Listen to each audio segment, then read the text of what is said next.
is the unexpected enemy the Mandalorian will face off against in the season finale?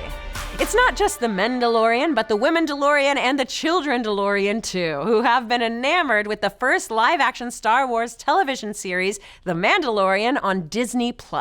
And let's just all say it now, while we love having a good binge, having the episodes drop week to week has been the perfect way to watch the series. It allows us a chance to digest each chapter slowly, like a sarlacc, so we can scrutinize and analyze every detail as we wait for the next fix of Mando and Baby Yoda.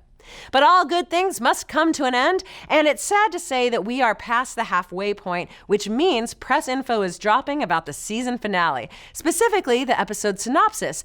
And while it is short on substance, it's huge on ramifications, and it gives us a big hint about what to expect when the finale airs on December 27th.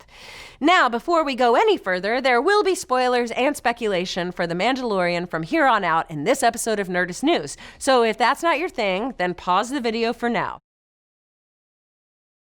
But if you're staying, please take this moment to like and subscribe. Every like is a like for Baby Yoda. Do you not like Baby Yoda? Still here? Good. So, what does that synopsis say? It says, the Mandalorian comes face to face with an unexpected enemy. Wait, was that it? Well, okay, well, we did say it was short. While it might not sound like much, we think it's packed with far more information than meets the eye. So, what does it all mean? The key is that this enemy is unexpected. The wording in the synopsis means that the enemy will both be a surprise and probably someone that audiences will recognize. We know that The Mandalorian has made enemies of the likes of the Client, Dr. Pershing, Grief Karga, and his bounty hunter guild members, but none of those would be unexpected. But who could this unexpected yet recognizable enemy be? Let's break down the options. Let's start with someone we know we're going to see more of, but would be unexpected, Emperor Sheev Palpatine. We know he survived his Death Star chasm plunge in some form or another, and will show up 30 years later in The Rise of Skywalker. But could we get a glimpse of him in some form in The Mandalorian? Well, everything in life has a non-zero probability, but we just don't see this one happening. Could it be IG-11? With Taika Waititi directing the finale episode and him providing the voice to IG-11, it wouldn't be shocking to see the murderbot pop back in for another round after taking a blaster bolt to the dome by the Mandalorian in episode 1. We say he is definitely on the board as a possibility. Next up, Moth Gideon, aka Giancarlo Esposito's character.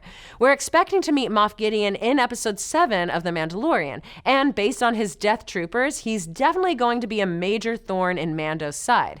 However, he's not exactly unexpected for audiences. We've literally seen him in all the trailers, plus we know he's popping up earlier than the finale, so remove him from the board. Supreme Leader Snoke.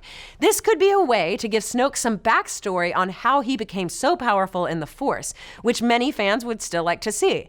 We do know he was at least alive and operating during this time. It's possible, just unlikely.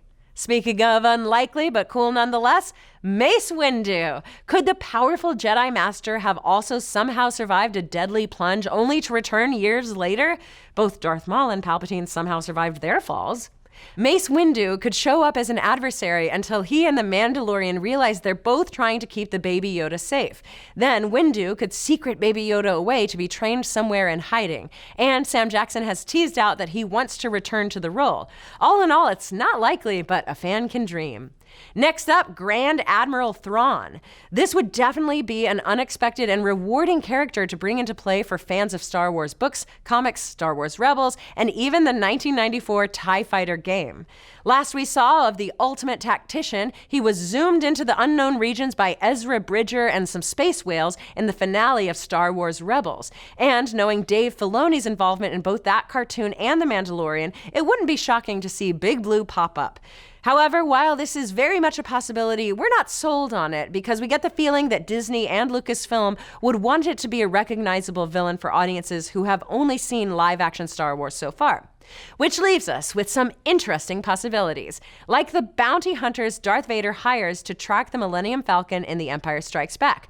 We got our boy Bosk, we got Zuckuss, we got Forlom, we got IG-88, and we've got Dengar, that mommy Of the list, IG-88 makes the most sense. As we mentioned earlier, IG-11 voice actor Taika Waititi is directing the episode, so we could just see him reprise his voice for the OG version of the assassin droid.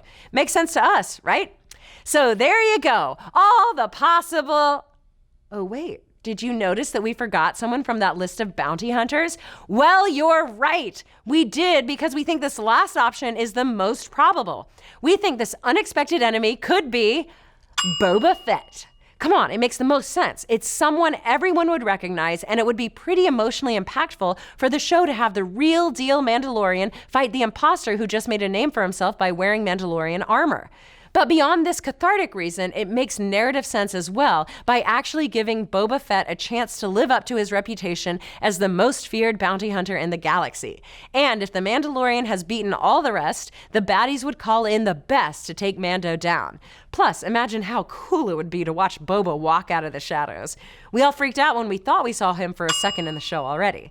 Plus, Boba Fett's return has been teased in the Star Wars Aftermath books. And per Star Wars, Boba Fett is both alive and dead until he isn't. He is literally Schrodinger's Fett. This finale would be the perfect time to reveal him. In fact, you could say that not only do we think this is most possible, but we're fetting on it. But we'll just have to wait until the season finale of The Mandalorian hits Disney Plus on December 27th. But what do you folks think? Who could this mysterious, unexpected foe be? Did we miss anyone in this list? And are all of our hearts going to be broken when we find out that Baby Yoda grows up to be Supreme Leader Snoke? Let's discuss. Thanks for watching. If you enjoyed what you saw, why not give us a like and subscribe? If you want to get notified every time we go live with a show or drop a new video, feel free to mash that little bell so you can be up to date on all the latest theories, news, and rumors in the pop culture world.